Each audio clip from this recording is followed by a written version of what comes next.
अस्सलामु अलैकुम वरहमतुल्लाहि वबरकातुह। जब इंसान ने पहले इस ज़मीन पर कदम रखा तो अल्लाह ने इंसान को दुनिया में भेजने से पहले इंसान के ज़िंदा रहने के लिए तमाम सामान पैदा फरमाया।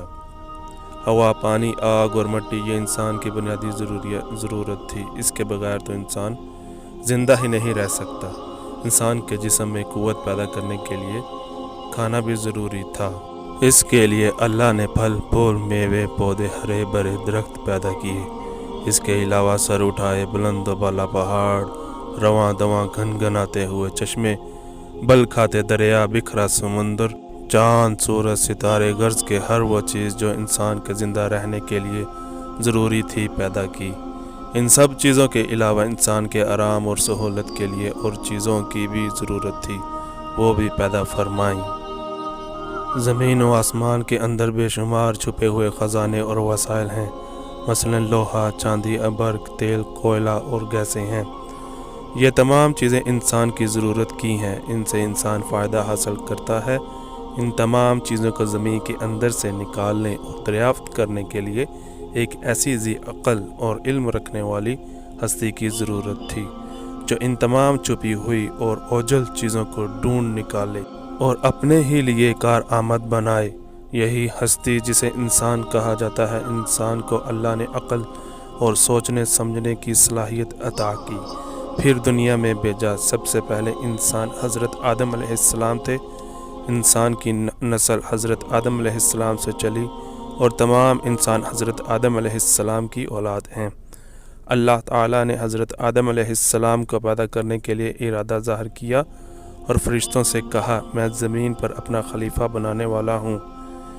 इस पर फरिश्तों ने एतराज़ किया और कहा, क्या आप ज़मीन पर इंसान का पैदा करने वाले हैं?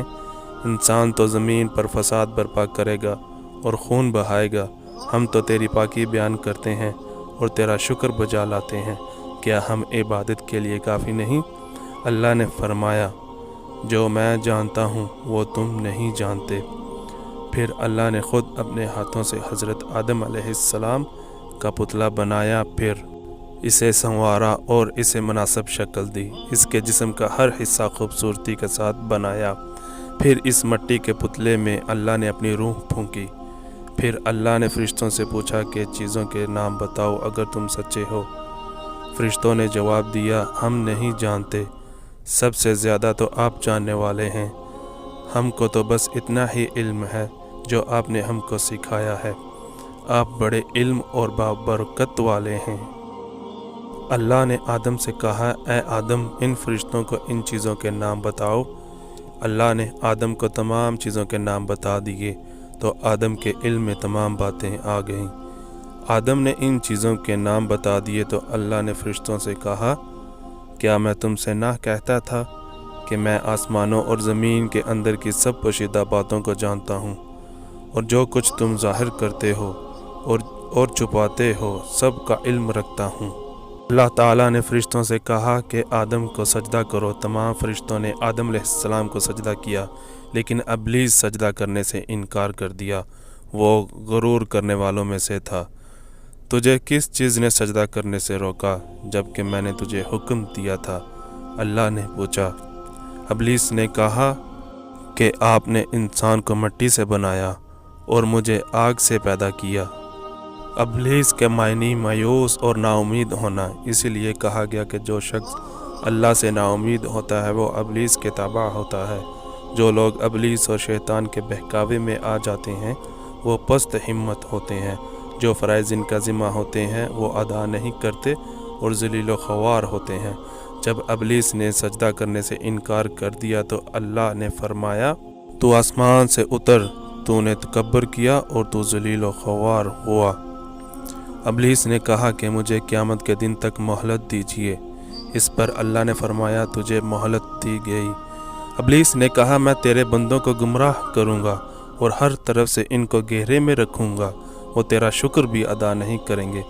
अल्लाह ताला ने हज़रत आदम अलैहिस्सलाम को हुक्म दिया कि ए आदम, तुम और तुम्हारी बहिश्त में रहो और जो कुछ खाना है फराखत से खाओ। और एक ख़ास दरख्त की तरफ इशारा करते हुए कहा, کہ اس درخت کی طرف نہ جانا ورنہ تم ظالم قرار دیے جاؤ گے۔ چنانچہ حضرت آدم علیہ السلام اور حضرت بی بی حوا آرام سے رہنے لگے تو شیطان نے دونوں کے دلوں میں وسوسہ ڈالا کہ تمہارے رب نے تم دونوں کو اس درخت کے قریب جانے سے اس لیے منع فرمایا کہ کہیں ایسا نہ ہو کہ تم ہمیشہ ہمیشہ کے لیے زندہ رہنے لگو۔ میں تمہارا خیر خواہ ہوں اور تم دونوں کی بھلائی چاہتا ہوں۔ شیطان کے فریب میں آ کر حضرت آدم اور حوا نے درخت کا پھل چکھا تو دونوں بہشتی لباس سے محروم ہو گئے۔ ان کے جسم سے بہشت کا لباس اتر گیا۔ دونوں اپنے اوپر جنت کے پتے جوڑ جوڑ کر رکھنے لگے۔